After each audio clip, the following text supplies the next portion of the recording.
السلام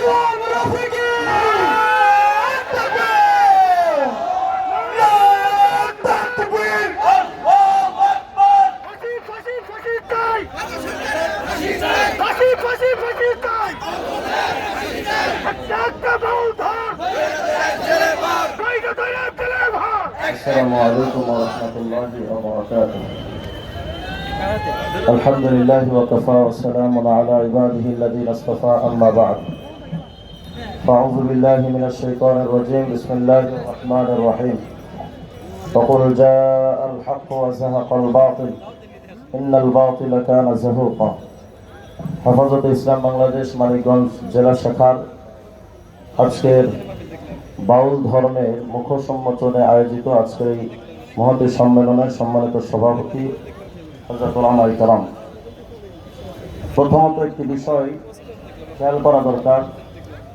আবুল সরকার যে বিষয়টা বলেছে, আমি বাউল মতবাদের বিষয়ে আগে আলোচনা করার আগে শুধু আবুল সরকারের ব্যাপারটা একটু ক্লিয়ার করা চাই। সে যে বলেছে যে আল্লাহ তাআলার কথার আগামাথা নাই, এই বিষয়গুলো আমাদের বাংলাদেশে খুব প্রতিবাদ হচ্ছে, কিন্তু এটার জবাব আমরা পাচ্ছি না। এর জবাবটা আমাদের দরকার। আবুল সরকার প্রথম যে বলেছে যে আল্লাহ তাআলা বলেছেন আউয়ালু মা খালাকাল্লাহু ইশক, আল্লাহর প্রথম সৃষ্টি ইশক। আউয়ালু মা খালাকাল্লাহু রূহ, আল্লাহর প্রথম সৃষ্টি রূহ। আল্লাহ বলেছেন আউয়ালু মা খালাকাল্লাহু নূর, নবীর নূর হলো প্রথম সৃষ্টি। আউয়ালু মা খালাকাল্লাহু আরশ, আল্লাহর প্রথম সৃষ্টি আরশ। আউয়ালু মা খালাকাল্লাহু আল কালাম, আল্লাহর প্রথম সৃষ্টি কলম। এই কথাগুলো আবুল সরকার বলে যে আল্লাহ এই কথাগুলো এক এক সময় এক এক কথা বলেন। কখনো কলম প্রথম সৃষ্টি, কখনো রূহ প্রথম সৃষ্টি, কখনো নবুয়ত নূর প্রথম সৃষ্টি। আমি এই মহাসমুদ্র থেকে এটা চ্যালেঞ্জ করলাম যে এই কথাগুলোর একটা কথাও আল্লাহ বলে না। এটা না কোরআনেও আছে, না হাদিসে কুদসির মধ্যেও আছে। তাহলে যে কথাটা আল্লাহর কওলুল্লাহ বলে আখ্যায়িত করা যায় না, সেই বক্তব্য দিয়ে আবুল সরকার যে আল্লাহর উপর প্রশ্ন তুলেছিল, প্রশ্ন তোলার আগেই তো তাকে ওখানেই ধমানো দরকার ছিল। দ্বিতীয় কথা হলো যে এই যে কথাগুলো আসছে, তাহলে এগুলো কথার উৎপত্তি কোথায়? মূলত বিভিন্ন কিতাবের মধ্যে এই ধরনের হাদিস আছে, যেমন আউয়ালু মা খালাকাল্লাহু নূরা নাবিয়্যি, বেশ কিছু হাদিস আছে আউয়ালু মা খালাকাল্লাহু আল আরশ। এ ব্যাপারে আমরা দেখি তো আবুল সরকার যে হাদিসগুলো বলেছে এগুলোর বাস্তবতা কেমন। প্রথমত আউয়ালু মা খালাকাল্লাহু তাআলা নূরা নাবিয়্যি, নবীর নূর হলো প্রথম সৃষ্টি। এই ব্যাপারে আল্লামা জালালউদ্দিন সুয়ুতী রাহমাতুল্লাহ আলাইহি তার আল হাবির খণ্ড 325 নম্বর পৃষ্ঠায় বলেছেন লাইসা লাহু ইসনাদুন ইয়াতামাদু আলাইহি, এই হাদিসের কোন নির্ভরযোগ্য সূত্র নাই, মানে এটা জাল হাদিস। দ্বিতীয় নাম্বার আউয়ালু মা খালাকাল্লাহু আল আকল, আল্লাহর প্রথম সৃষ্টি আকল বলে যে কথাটা আছে, ফাইজুল কাদিরের মধ্যে ইবনে হাজার আসকালানী রাহমাতুল্লাহ আলাইহি খণ্ড 4 510 নম্বর পৃষ্ঠায় বলেছেন লাইসা লাহু তারিকুন ইউসবাত, এটার কোনো প্রমাণিত সনদ নাই, মানে এটাও জাল। তিন নাম্বার আউয়ালু মা খালাকাল্লাহু আযজা ওয়া জাল আন-নূর ওয়া যুলমা, আল্লাহর প্রথম সৃষ্টি আলো এবং অন্ধকার। তারিখে তাবারির মধ্যে ইবনে জারির তাবারি রাহমাতুল্লাহ আলাইহি খণ্ড 1 34 নম্বর পৃষ্ঠায় বলেছেন গায়রু মুসনাদ, এটারও কোনো সনদ নাই। তার মানে নবীর নূরের হাদিসের ব্যাপারেও সনদ নাই, আকলের ব্যাপারে হাদিস সনদ নাই, আলো অন্ধকারের হাদিসের ব্যাপারে সনদ নাই। আরেকটা দাবি করেছিল আবুল সরকার আউয়ালু মা খালাকাল্লাহু ইশক, আল্লাহর প্রথম সৃষ্টি ইশক। দুর্ভাগ্যজনক ক্রমে এটা কোনো জাল হাদিসের কিতাবেও না। আগের গুলো তো জাল হাদিস, এটা কোনো জাল হাদিসের কিতাবেও না। একটা হাদিস আছে সুনানে আবু দাউদের 47 নম্বর হাদিস। উবাদা ইবনে সামিত রাদিয়াল্লাহু আনহু বলেন যে হুজুর সাল্লাল্লাহু আলাইহি ওয়াসাল্লাম বলেছেন ইন্না আউয়ালা মা খালাকাল্লাহু তাআলা আল কলম, আল্লাহর প্রথম সৃষ্টি কলম। ফাকালা লাহু উকতুব, কলমকে বলা হলো তুমি লেখো। জিজ্ঞেস করা হলো আল্লাহ কি লিখবো? আল্লাহ বললেন উকতুব মাকাদিরা কুল্লি শাইইন হাত্তা তাকুমা সাআ, কিয়ামত পর্যন্ত যা কিছু হবে এগুলো সব কিছু তুমি লেখো। এই হাদিসের মধ্যে দেখা যায় প্রথম সৃষ্টি কলম, কিন্তু এই হাদিসের আরেকটা অংশ আছে যে ওয়াল আরশু আলাল মা, এর এমন অবস্থায় যা আরশ পানির উপরে ছিল। এই হাদিস দ্বারা বোঝা যায় যে প্রথম সৃষ্টি কলম, প্রথম সৃষ্টি পানি, প্রথম সৃষ্টি আরশ। তাহলে দেখা গেল হুজুর সাল্লাল্লাহু আলাইহি ওয়াসাল্লাম এক মুখে তিন কথা কন। আসলে বাস্তবতাটা এমন নয়। যেমন আমি একটা উদাহরণ দিয়ে আপনাদের বোঝাই। এই যে লিফলেটগুলো হেফাজত ইসলাম মানিকগঞ্জ শাখা থেকে ছাপানো হয়েছে, মনে করেন 10,000 লিফলেট ছাপানো হয়েছে। এটা প্রথম ছাপাতে 10,000, দ্বিতীয় ছাপা আর বের করা লাগে নাই, প্রথম ছাপাতে 10,000। তাহলে এই যে ছাপাটা 10,000, এটাও প্রথম ছাপা। 10,000 নম্বরে যেটা বের হয়েছে ওটাও কিন্তু প্রথম ছাপা। যদি দ্বিতীয় পর্যায়ে কোনো আরো 10,000 ছাপানো হতো, সেগুলোকে বলতো দ্বিতীয় ছাপা। তাহলে এটা হলো এই 10,000-এর প্রত্যেকটা লিফলেট প্রথম ছাপা। আমার বক্তব্য হলো দুনিয়ার একটা প্রেস থেকে যদি প্রথম ছাপাতে 10,000 লিফলেট যদি বের করা সম্ভব হয়, আমার আল্লাহর পক্ষে 10,000 কারো 10 কোটি সৃষ্টি প্রথম চান্সে বের করা বা সৃষ্টি করার ক্ষমতা আছে না নাই? তাহলে এই প্রশ্ন কেন করা হলো? কারণ ও আবুল সরকার নয়, জাতে আবাল সরকার। এখন প্রশ্ন আসতে পারে যে এটা 10,000 লিফলেটের এটা প্রথম, এরপরে পর্যায়ক্রমে একটার পর একটা বের হয়েছে। ঠিক তেমনি ভাবে সৃষ্টির ভেতরে তিনটা সৃষ্টি আল্লাহ প্রথম করেছেন, কিন্তু কোনটা আগে কোনটা পরে সেটা প্রশ্ন আসতে পারে। কিন্তু সেটা প্রশ্নেরও উল্লেখযোগ্য জবাব আছে যে আল্লাহ প্রথম সৃষ্টি করেছেন কলম, এর আগে পানির উপর আরো সৃষ্টি ছিল। সুতরাং এগুলো নিয়ে তো কোনো মতনৈক্য হওয়ার কোনো সুযোগ নেই, প্রশ্ন তোলারও সুযোগ নেই। কিন্তু নাস্তিক্যবাদ এই কথাগুলোকে নিয়ে বেশি ছড়াছড়ি করছে। কারণ হলো ফরহাদ মাজহার আর বাংলাদেশের যত নাস্তিক্যবাদ মেঘমাল্লা সহ নাস্তিক্যবাদ এই বাউল সম্রাটদেরকে বাউলদেরকে সাপোর্ট দেওয়ার পেছনে গভীর ষড়যন্ত্র আছে। আমি এদের ব্যাপারে কয়েকটা বিষয় আপনাদের সামনে একটু তুলে ধরি। আমার কাছে একটা বই দেখতে পাচ্ছেন। আমরা যদি মুখস্থ বিদ্যা বলি, বাউলরা আমাদের কথা বিশ্বাস করতে পারে না, এজন্য আমি বাউলদের 26টা কিতাব সংগ্রহ করছি। দেখেন, বাউলদের মূল আকীদা, আমরা তো মনে করি এরা পাগল ছাগল, শুধু গান টান গিয়ে হয়তো 2 টাকা কামায় গাঞ্জা খায়, এদের আসলে কোনো জ্ঞান বুদ্ধি নাই। আসলে বাস্তবতা এটা নয়। বাউল সম্প্রদায়ের চাইতে জঘন্যতম আকীদা বাংলাদেশে আর কোনো সম্প্রদায় নাই। দেখেন বাউলরা কি বলে, এটা হলো অখণ্ড লালন সঙ্গীত, পৃষ্ঠা নম্বর 63। দাবি করছে যেহি মোরশেদ মানে যিনি পিসাব, সেই তো রসুল, ইহাতে নাই কোনো ভুল, খোদাও সে হয়। এই কথাটার ব্যাখ্যা করতে গিয়ে অখণ্ড লালন সঙ্গীতের 82 নম্বর পৃষ্ঠায় লিখেছে, সাইজে লালনের দিব্য দৃষ্টিতে মোরশেদ রসুল আল্লাহ একই অখণ্ড মহাসত্তার বিকাশ তথা ওয়াহদানিয়ত। তার মানে যিনি পীর তিনি খোদা, তিনি রসুল। এরপরে আশ্চর্য হবেন, আর একটা বই আছে আমার কাছে, লালন দর্শন। এই লালন দর্শন বইয়ের 129 নম্বর পৃষ্ঠার মধ্যে লালন তাদের দাবি হলো, আমরা তো মনে করি যে লালনরা কোরআন শরীফ মানে, কিন্তু লালনরা কোরআন মানে, কিন্তু আমাদের কোরআন মানে না। লালনদের কোরআন হলো, বাউলদের কোরআন হলো লালনের সঙ্গীত। দেখেন তারা লিখেছে, লালন দেহ কেতাব, সাইজির বাণী জাগ্রত কোরআন। লালন দর্শন পৃষ্ঠা নম্বর 129। এটা এখানে স্পষ্ট করে বলছে যে লালন দেহ কিতাব, সাইজির বাণী তথা লালনের বাণী জাগ্রত কোরআন। আরেকটা প্রমাণ দিয়ে কোরআনের ব্যাপারে, লালন দর্শন এই বইটার 103 নম্বর পৃষ্ঠার মধ্যে লিখেছে, বেদ, গীতা, ত্রিপিটক, বাইবেল কিংবা আল কোরআনের মতো তার বাণীও চিরন্তন ও অবিনাশী। আরেকটা প্রমাণ অখণ্ড লালন সঙ্গীতের পৃষ্ঠা নম্বর 81। দাবি করছে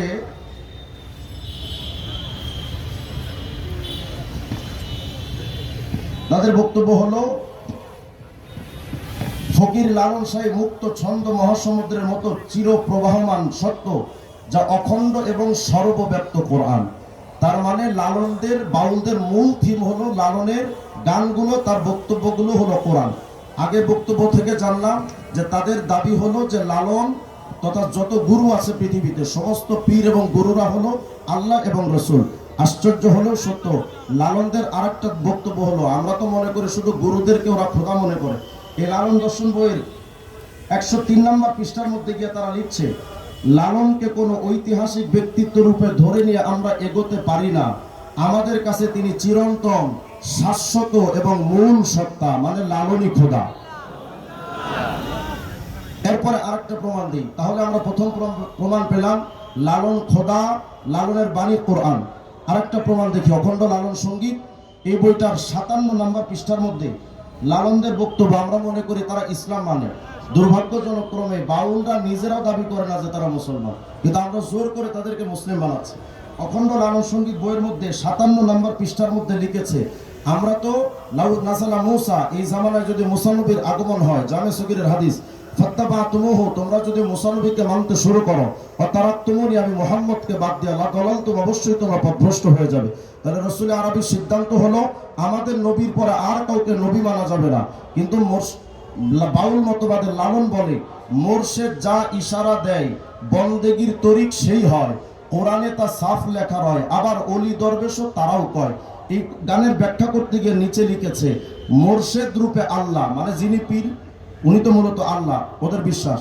বলে মোর্শেদ রূপে আল্লাহ যার জন্য যে সাধন পদ্ধতি দান করেন সেটাই তার জন্য পালনীয় অপরিহার্য ধর্ম বিধান বা শরীয়ত। মানে ইসলাম ধর্ম তাদের শরীয়ত নয়, তাদের শরীয়ত হলো তাদের গুরুরা যে কথা বলবে সেটাই হলো শরীয়ত।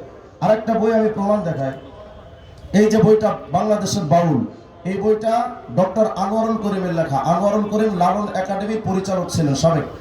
এই আনোয়ারুল করিম তার এই বইটার মধ্যে 22 নম্বর পৃষ্ঠা, 22 এবং 23 নম্বর পৃষ্ঠায় যে গভীর বিষয়টা লিখেছে, এটা শুনলে তো আমাদের মাথা খারাপ হয়ে যাবে যে এরা কত বড় ইসলাম বিদ্বেষী এবং কত বড় ইসলামকে বিকৃতকারী। এই বইটার 22-23 নম্বর পৃষ্ঠায় লিখতেছে, এরা লালন ফকিরকে নবী হিসেবে দাবি করে জেলা ম্যাজিস্ট্রেট কুষ্টিয়া কোর্টে মামলা করেছে। জেলা ম্যাজিস্ট্রেটের নিকট অভিযোগ পেশ করা লালন ভক্তদের মুখপাত্র হয়ে জনক মন্টু শাহ যা বলেন তার নিম্নরূপ। এরপর লিখছে মন্টু শাহ জেলা জজ কোর্টে যেটা বলেছিল, বলে আমরা বাউল, আমাদের ধর্ম আলাদা, আমরা না মুসলমান না হিন্দু, আমাদের নবীল সাইজি লালন শাহ, তার গান আমাদের ধর্মীয় শ্লোক মানে কোরআন, সাইজির মাজার আমাদের তীর্থভূমি মানে কাবা। আমরা যারা তার ভক্ত আমরা সকলে এক বিশেষ নিয়মে ভেদ গ্রহণ করি। আমাদের সৃষ্টি নেই মানে বিবাহ নেই, সন্তান জন্ম নেই, আমাদের গুরুই রসুল, আমরা আলাদা একটি জাতি, আমাদের কালেমাও আলাদা, লা ইলাহা ইল্লাল্লাহ লালন রাসূলুল্লাহ। বলেন যারা নিজেদেরকে ইসলাম ধর্মের মানুষই মনে করে না তাদেরকে আমরা যদি মুসলমান বলি তাহলে এটা তো আমাদের পক্ষ থেকে নতুন আগ বাড়িয়ে তাদেরকে স্বীকৃতি দেওয়া। আমাদের বক্তব্য হলো তারা যে দাবি করে তারা মুসলমান নয়, আমাদের স্পষ্ট দাবি তোরা যেহেতু মুসলমান নও, সুতরাং এই বাংলাদেশে ইসলামকে ব্যবহার করে আল্লাহ এবং রসুলকে ব্যবহার করে শরীয়তের কোনো বিধানকে নিয়ে আল্লাহ এবং রসুলের নাম নিয়ে বাংলাদেশে কোনো বাউল সঙ্গীতের আয়োজন করতে দেওয়া হবে না। যেহেতু তারা মুসলমান নয়, তারা এই বাংলাদেশের সংখ্যালঘু হয়ে বাঁচবে, ইসলামের কোনো ব্যাপার তাদেরকে গ্রহণ করতে দেওয়া হবে না। হ্যাঁ, আমাদের প্রশাসনের লোকেরা আমাদেরকে বলবেন বাংলাদেশ গণতান্ত্রিক রাষ্ট্র, এই বাংলাদেশে সবার কথা বলার অধিকার আছে। হ্যাঁ, আমরা এটা স্বীকার করছি, গণতান্ত্রিক রাষ্ট্রে হিন্দুরা তাদের কথা বলুক অসুবিধা নাই, বৌদ্ধরা তাদের ধর্মীয় কথা বলবে অসুবিধা নাই, কিন্তু বাংলাদেশের গণতন্ত্রের কথা বলে আমার ধর্মীয় অনুভূতিতে আঘাত করে আমার ইসলামকে বিকৃত করে কথা বলবার অধিকার কোন গণতন্ত্র দ্বারা হয় না। সুতরাং যদি আপনারা গণতন্ত্রের দোহাই দিয়ে যদি বাউল মতবাদকে বাংলাদেশে কথা বলার অধিকার দিতে চান, তাহলে আমাদের বক্তব্য হলো আপনারা যদি তাদেরকে ঠান্ডা না করেন এই বাংলাদেশের মুসলমান পিটিয়ে চামড়া তুলে ফেলবে। আর আশ্চর্য একটা তথ্য দিয়ে আমি শেষ করব, যেহেতু সময় কম। আমরা তো মনে করি বাউল মতবাদের লোকেরা মনে হয় ইসলাম প্রিয়। দেখেন বাউলদের ইসলাম বিদ্বেষটা কত মারাত্মক। এটা হলো মহাত্মা লালন বই। এই বইটার 118 নম্বর পৃষ্ঠার মধ্যে লালনের একটা গান লেখা আছে। লালন বলছে, জাত না গেলে পাইনে হরি কিছাড়া জাতের গৌরব করি সুস্নে বলিয়ে। লালন কয় জাত হাতে পেলে, জাত মানে ধর্ম, লালন কয় জাত হাতে পেলে পুরাতাম আগুন দিয়ে। আপনারা যে মনে করেন ফরহাদ মাজাররা এদের পক্ষে কথা বলে কেন, মেঘবল্লারা এদের পক্ষে কথা বলে কেন, কারণ ফরহাদ মাজার মেঘবল্লারা তো ইসলাম বিদ্বেষী। মেঘবল্লা এবং ফরহাদ মাজারা তো ইসলাম বিদ্বেষী, যে কারণে লালনের মূল থিম হলো যে ইসলাম শুধু ইসলাম নয়, যে কোনো ধর্ম পুড়িয়ে ছাই বানিয়ে ফেলবে। নাস্তিক্যবাদ তো এটাই চায়, এজন্য ফরহাদ মাজাররা মানিকগঞ্জে মাঝে মধ্যে আসতে চায়। আমরা বলি ফরহাদ মাজার তুই তোর 14 গোষ্ঠী সহ মানিকগঞ্জে আয়, ধুতি খুলে পিঠা চামড়া করে ফেলা হবে। এই মানিকগঞ্জ উলামায়ে কেরামের জমিন, এখানে কোনো নাস্তিক্যবাদে ঠাঁই দেওয়া হবে না। আর আশ্চর্য ব্যাপার দেখেন, লালন দর্শন আরেকটা বই, এই বইটার 104 নম্বর পৃষ্ঠার মধ্যে লালনরা ইসলাম ধর্মের ব্যাপারে কত মারাত্মক অবস্থান রাখে। দেখেন তারা বলছে অধার্মিকতা, খুব ভালো করে শোনেন এই অংশটা, অধার্মিকতা বা ধর্ম নিরপেক্ষতাই মানবের বন্ধন মুক্তির একক উপায়। মানে ধর্মহীনতাই মানুষকে শান্তি দিতে পারে। অথচ সূরা তাহার 104 নম্বর আয়াত, 124 নম্বর আয়াত, ওমান আরাদা আন যিকরি ফা ইন্না লাহু মাঈশাতান যানকা, কোরআনের আইন থেকে যদি এক চুল পরিমাণ কেউ সরে যায়, তার জীবনটাকে আল্লাহ নরক বানিয়ে ফেলবেন। আর লালন মতবাদ বলে যে ধর্ম নয়, অধার্মিকতা বা ধর্ম নিরপেক্ষতা, এটাই মানুষকে একমাত্র শান্তি দিতে পারে। এটাই লালন দর্শনের মূল প্রতিপাদ্য। যারা অধার্মিক তারা লা শিরক এবং পরিপূর্ণ ধর্ম শূন্য বা ধর্ম নিরপেক্ষ, কেবল তাদের শিক্ষাকে গ্রহণ করতে পারলেই মানব সমাজের সত্যিকার কল্যাণ সাধনা আশা করা যায়। তার মানে এই বাংলাদেশ থেকে তারা ইসলাম ধর্ম সহ সমস্ত ধর্মকে উঠিয়ে দিতে চায়। যারা ধর্মকে উঠিয়ে দিতে চায়, যদি আজকের এই কথা বাংলাদেশের তসলিমা নাসরিন বলতো, সমস্ত বাংলাদেশের মানুষ ঝাঁপিয়ে পড়তো ইসলাম প্রেমিকরা, যে না সে নাস্তিক, ইসলামের বিরুদ্ধে কথা বলছে। কিন্তু তাদের বিরুদ্ধে গণভাবে মানুষ মুসলিমরা সায় দিচ্ছে না, একটাই কারণ, তারা ধর্মীয় লেবাস লাগিয়ে সামনে এসে নাস্তিকতা ছড়াচ্ছে। এবার আশ্চর্য দুই একটা নোংরা কথা বলবো আমি মুরব্বীদের কাছে ক্ষমা সুন্দর দৃষ্টিতে দেখার জন্য বলছি, কারণ এটা না বললে হবে না। বাংলাদেশের বাউল একটা বই, এই যে বইটা ডক্টর আনোয়ারুল করিমের লেখা, এই বইটা 24 নম্বর পৃষ্ঠার মধ্যে লালনদের মূল থিম তারা এখানে লিখে রেখেছে। দেখেন 24 নম্বর পৃষ্ঠা, দেহবাদের আড়ালে সমাজে যৌনচারমূলক কর্মকাণ্ডকে এক শ্রেণীর মানুষ ধর্মীয় চেতনা হিসেবে লালন করে আসছে। মানে বাউলরা, এই চ্যাপ্টারটা বাউলদের নিয়ে লেখা। এরা সমাজের বিবাহ বন্ধনকেও অস্বীকার করে, নারী পুরুষের একত্রে মেলামেশা বসবাসকে লিভ টুগেদার দর্শন হিসেবে অনুসরণ করে আসছে। আমরা সবাই জানি লিভ টুগেদার সিস্টেম এটা নাস্তিক্যবাদের, অর্থাৎ নারী পুরুষ একসাথে খোলামেলা চলতে পারবে, এই দর্শনটাই লালন করে বাউল সম্প্রদায়। এরপরে আশ্চর্য হবেন, এই বইটার 408 নম্বর পৃষ্ঠার মধ্যে 408 নম্বর পৃষ্ঠার মধ্যে যেটা লিখেছে, কোন রুচিসম্মত মানুষের পক্ষে বাউল সাধনাকে, বাউল মতবাদকে সাপোর্ট করা সম্ভব নয়। দেখেন তারা লিখছে, আমাকে মাফ করবেন এই কথা পড়ার জন্য, বাউলদের মধ্যে সর্বরোগ থেকে মুক্ত হওয়ার জন্য চারি চন্দ্র অর্থাৎ মল, মূত্র, রস, বীর্য মিশ্রণে এক প্রকার পদার্থ তৈরি করে তা প্রেম ভাজা নামে ভক্ষণের রীতি বাউল সমাজে আছে। তার মানে তারা মনে করে মহিলাদের পায়খানা, পেশাব এবং রস মানে স্রাবের পরে বা উত্তেজনার সময় যে মজিটা বের হয়, এটা এবং মণিবীর্য, এই চারটা জিনিসের সমন্বয়ে একটা খাবার তৈরি করে, এটার নাম হলো প্রেম ভাজা। এই প্রেম ভাজা খাইলে তাদের আর কোনো রোগ ব্যাধি হয় না। এই চারিচন্দ্র সমগ্র শরীরে, কপালে, বুকে, পিঠে, মাথায় মর্দন করাও হয়ে থাকে। স্বীয় প্রস্রাব মাটিতে মিশিয়ে তা কপালে বা গায়ে মাখলে মাথা ব্যথা, গা ব্যথা এবং জ্বরাদির উপশম হয়। বাউলদের মধ্যে এমন ধারণা আছে, শুক্রকে স্খলনের মুহূর্তে ঊর্ধ্বে ওঠাতে সক্ষম হলে অজর যৌন লাভ সম্ভব হয়। চারিচন্দ্র অর্থাৎ মলমূত্র, রস, বীর্য একত্রে মিশিয়ে গায়ে মাখলে চর্মরোগ হয় না। আমরা বলেন শরীরের চর্মরোগ তোরা নিভাতে গিয়ে ইমানে চর্মরোগ বানায় ফেলছে। এরপরে বাউলদের মূল থিমের মধ্যে অসংখ্য বিষয় আছে, যেমন তাদের মূল আদর্শ হলো আল্লাহর ধ্যানে সেজদা করা নয়, আল্লাহর পূজা করা নয়, তাদের মূল টার্গেট হলো গুরুকে সাধনা করা, গুরু ভজনটাই হলো তাদের মূল টার্গেট। তারা এ ব্যাপারে বিশদ লম্বা আলোচনা করেছে। তাদের অখণ্ড লালন সঙ্গীত বইয়ের 57 নম্বর পৃষ্ঠার মধ্যে বলেন হুজুর, আপনি বলেন। 57 নম্বর পৃষ্ঠার মধ্যে গিয়ে তারা লিখছে, মোরশেদকে মানিলে খোদার মান্য হয়, সন্দেহ যদি হয় কাহারও কোরআন দেখলে মিটে যায়। দেখো বেমুরির যত শয়তানের অনুগত, এবাদত বন্দিগি তার সেই সই দেবে না দয়াময়। তার মানে এটা দিয়ে তারা বলতে চায় যে আমাদের যত কর্ম সব গুরুকে লক্ষ্য করে হবে। এটার আরেকটু ব্যাখ্যা করতে গিয়ে তারা মহাত্মা লালন বইয়ের 33 নম্বর পৃষ্ঠার মধ্যে লিখছে, ফকির লালনের মত, পথ ও পথ এমনই এক মানবিক, দার্শনিক ও আধ্যাত্মিক গুরুবাদী মত পথ, যেখানে হিন্দু, মুসলিম, বৌদ্ধ, খ্রিস্টান, জাত পাত, গোত্র ও বর্ণের সামান্যতম ভেদাভেদ নেই। এতে এই মতে শুধু প্রেম, ভালোবাসা এবং গুরু ভজনাই মূল উদ্দেশ্য, মূল সাধনা। তার মানে গুরুর পূজা করাই এদের মূল টার্গেট। এজন্য আশ্চর্য হবেন, এরা তাদের সেজদা যে দেয়, আমরা তো হাদিসে জিবরাইলের মধ্যে পড়েছি, আল্লাহ রাসূল সাল্লাল্লাহু আলাইহি ওয়াসাল্লামকে বলা হয়েছে, আনতা আবুদাল্লাহ কাআন্নাকা তারা ফাইল্লাম তাকুন তারা ফাইন্নাহু ইয়ারাক। যখন আপনি ইবাদত সেজদা দিবেন তখন এমন ভাবে দিবেন যেন আপনি আল্লাহকে দেখতে পাচ্ছেন। এটা যদি ইমানে না কুলায়, অন্তত এটা মনে রাখেন যে আল্লাহ আপনাকে দেখতে পাচ্ছে। তাহলে আমরা যখন সেজদা দিব কল্পনা করব কাকে? আল্লাহকে। এরা দেখেন বাউল সাধনা নামক বইয়ের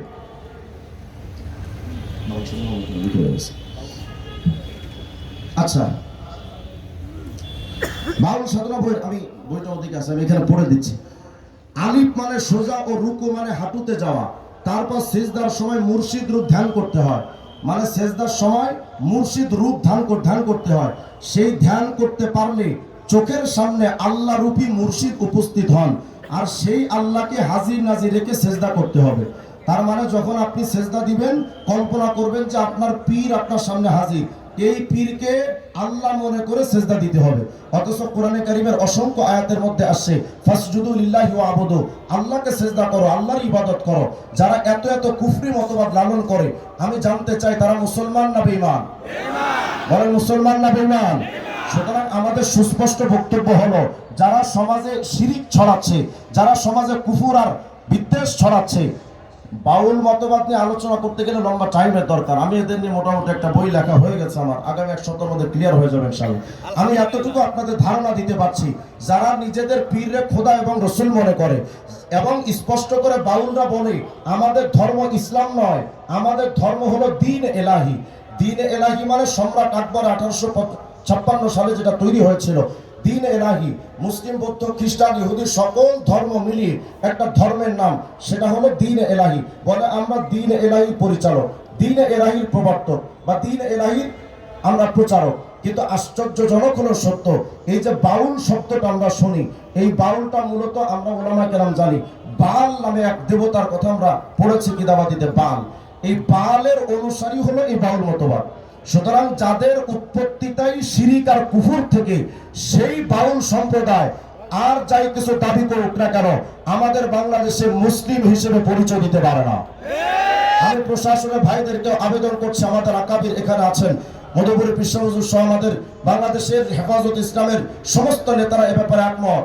বাংলাদেশে আজকের পর বাংলাদেশের কোন জায়গায় বাউল সম্প্রদায়ের ইসলামের নাম দিয়ে, শরীয়ত মারিফতের পালা নাম দিয়ে বাংলাদেশে আর কোন প্রোগ্রাম ওদের হতে দেওয়া হবে না। যদি প্রশাসনের লোকেরা আপনারা তাদেরকে বাধা দিতে ব্যর্থ হন, তাহলে আমি এই মুসলিম জনতার কথা আপনাদের শোনায় যাচ্ছি। এখানে অনেক মুসলমান যুবক আছে যাদের মাথায় টুপি নাই, মুখে দাড়ি নাই, গায়ে পাঞ্জাবি নাই, হয়তো তারা ইসলামের চর্চা পরিপূর্ণ করে না, কিন্তু আল্লাহর কসম করে বলি এই প্রত্যেকটা যুবকের মধ্যে এক হৃদয়ের অগ্নিস্ফুলিঙ্গ তাদের ভিতরে লুকিয়ে আছে। যদি ইসলামের বিরুদ্ধে কোনো কুফরি শক্তি, কোন নাস্তিক্য